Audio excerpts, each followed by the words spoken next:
Naya was only 11 when her life changed forever.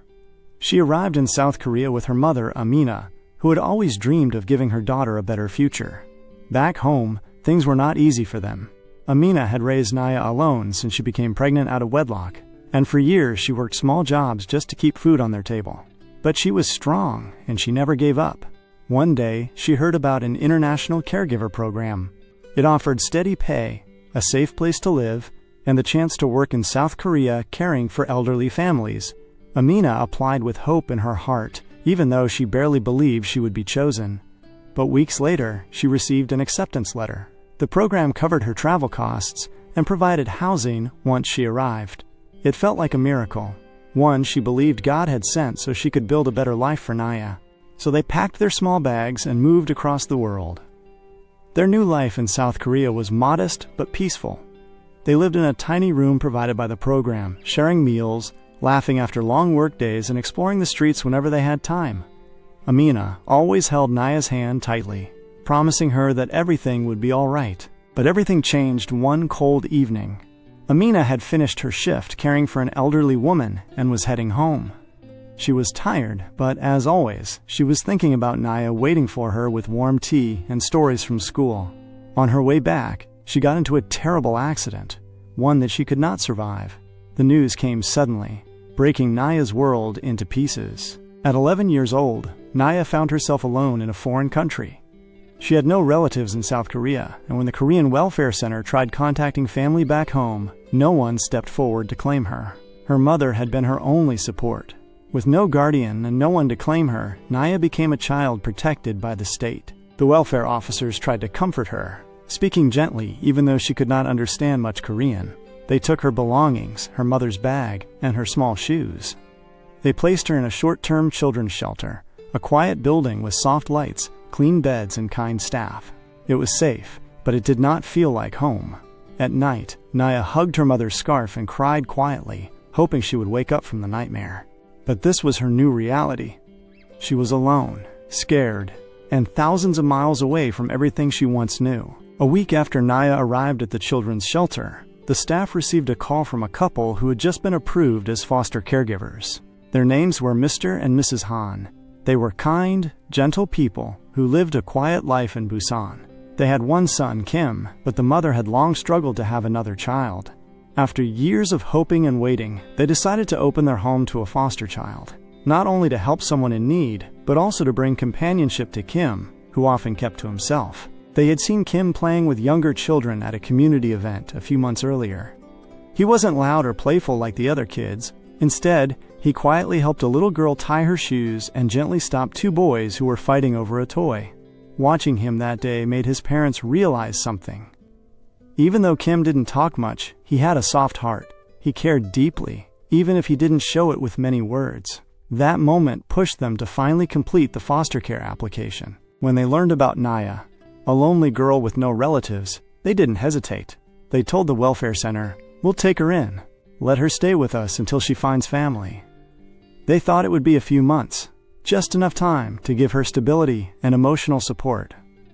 But life had other plans. The day Naya entered their home, everything felt new and strange.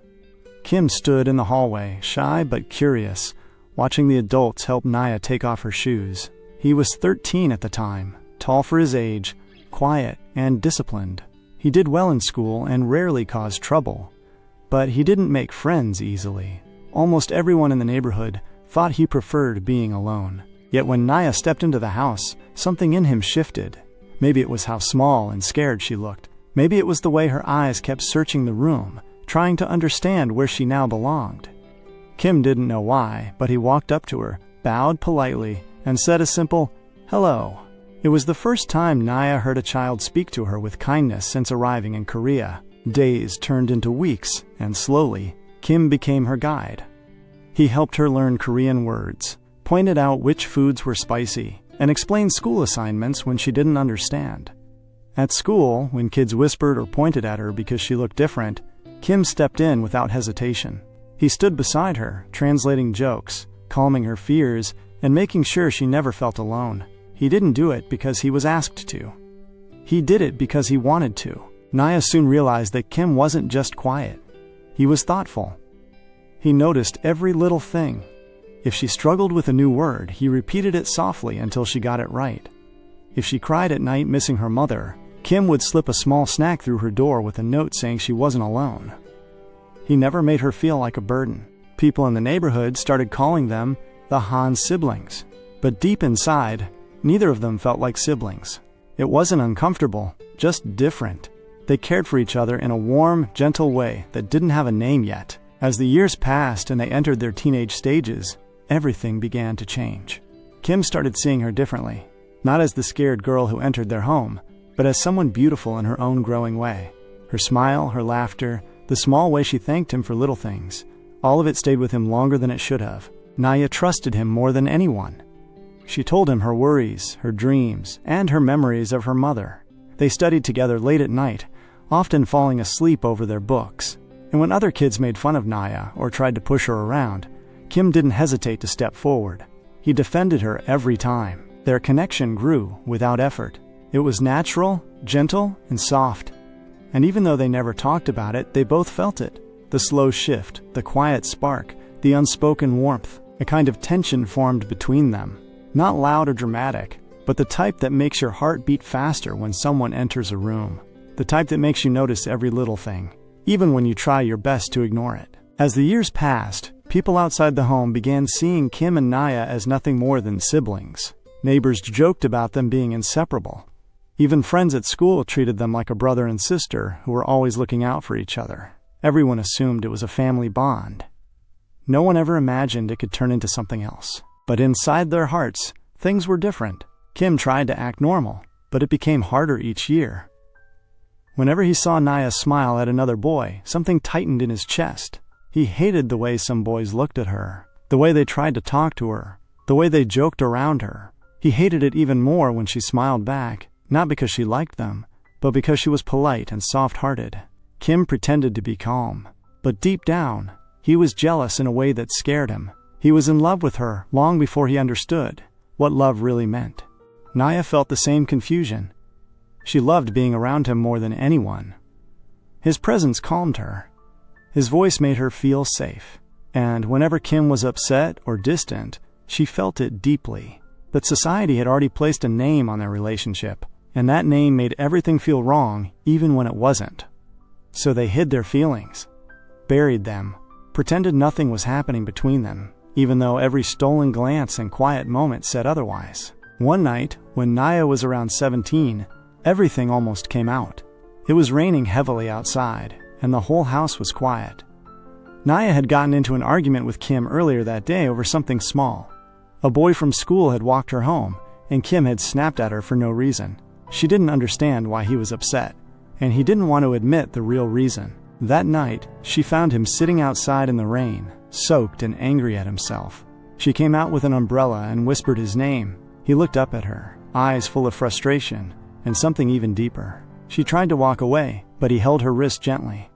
"Why do you let other people get close to you like that?" he asked, his voice shaking. "Why does it matter to you?" Naya replied softly. The rain kept falling around them, and for the first time, Kim couldn't hide what he felt. His chest rose and fell too fast. His eyes softened. He stepped closer, as if pulled by something he could no longer fight. Naya could feel the warmth of his breath, even in the cold rain. "You matter too much to me, Naya," he finally said. She didn't answer with words. She stepped forward, their faces inches apart, both trembling, both confused, both in love. Their foreheads touched, and for a moment, their hearts spoke louder than their fears. Then, without planning it, they shared a soft, trembling kiss. Gentle, emotional, full of years of unspoken feelings. But before they could breathe or speak, the porch light switched on. Kim's mother opened the door, calling them inside, her voice full of concern because of the rain. They broke apart instantly, the moment slipping away like water through their fingers. They went inside, both silent, both shaken. And after that night, they never spoke about it again. The fear of ruining everything was stronger than the memory of the kiss. Time moved on, and at 18, Naya had to leave the foster home. It was the law. She had been awarded a scholarship to study nursing, and the government would support her living expenses. Kim begged his parents to stop her from leaving, but they explained that this was the best opportunity for her. Keeping her home out of fear or loneliness would only hold her back. It would be selfish and unfair. The night before she left, Kim walked her to the bus stop. They stood together in silence until Naya finally whispered, "Will you forget about me?" Kim shook his head. "Never. I'll find you, no matter where you go." She promised to stay in touch. He promised to always come for her. They hugged tightly, and when she pulled away, his eyes looked empty. Watching her leave was the hardest moment of his life. They stayed in contact at first, sending messages and calling when they could. But life was busy. Naya worked hard in school, becoming a nurse. Kim went into military service, not just the compulsory time, but full training, because he wanted to serve as a real soldier. Their messages grew fewer, their calls shorter, not because they didn't care, but because both were afraid of reopening old wounds. Years passed like that. Quiet. Unspoken. Waiting. Then, 8 years later, fate decided it was time. Naya returned to Busan for a new job opportunity at a local hospital. She didn't tell many people. She didn't even plan to visit her old neighborhood yet. But one evening, while she walked out of a grocery store, someone called her name softly. She turned and saw him. Kim stood there in his neatly pressed uniform, taller, stronger, his face more mature but his eyes exactly the same. For a moment, neither of them moved. The world around them faded. The chemistry hit them so hard it felt like breathing after years underwater. He whispered her name again, and she felt her entire heart wake up. Everything they once buried came rushing back. This time, grown, real. Impossible to hide. They tried to resist. Every time they were together, the weight of years of unspoken rules pressed on them. People still called them foster siblings, and both knew how strange it would look if anyone found out. They feared disrespecting Kim's parents, who had raised them both with love and care. Society would judge, and even they sometimes questioned if their feelings were wrong. Their childhood connection, the bond that had once been safe and comforting, now made everything more complicated. But the truth was impossible to hide. No matter how much they tried, the pull between them was too strong. One evening, the tension became unbearable. They had been arguing over something small, something meaningless, but the words carried the weight of years of longing. Naya's voice trembled with frustration, and Kim's jaw tightened as he tried to hold back the emotions he had kept hidden for so long. Then, finally, Kim's control broke. He stepped closer, eyes burning, and said what he had never dared to speak before. "I can't hide it anymore. I've loved you for years, Naya. I always have. And I can't. I won't pretend like I don't feel this way." Naya froze. For a moment, the world felt still. Then, the dam inside her broke. Tears streamed down her face as she whispered, I love you too. I've always loved you."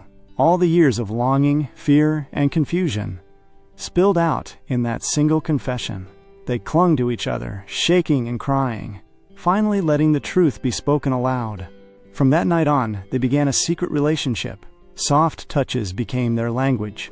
Late-night calls stretched into the early hours. They held hands in the dark, fingers intertwined, hearts beating faster than they could admit. Sneaking moments in the house became their private escape. Every glance, every small gesture felt electric. It was the kind of love that made the world fade, a quiet, tender butterfly romance that had been waiting years to bloom. But secrets are fragile. One afternoon, Kim's mother came to visit her son. She had always been a warm presence in his life, gentle and observant. She walked in and immediately found them together, the subtle closeness in their gestures. She didn't scold or yell. She just paused, concern in her eyes. Her quiet observation forced them to face reality. Were they wrong?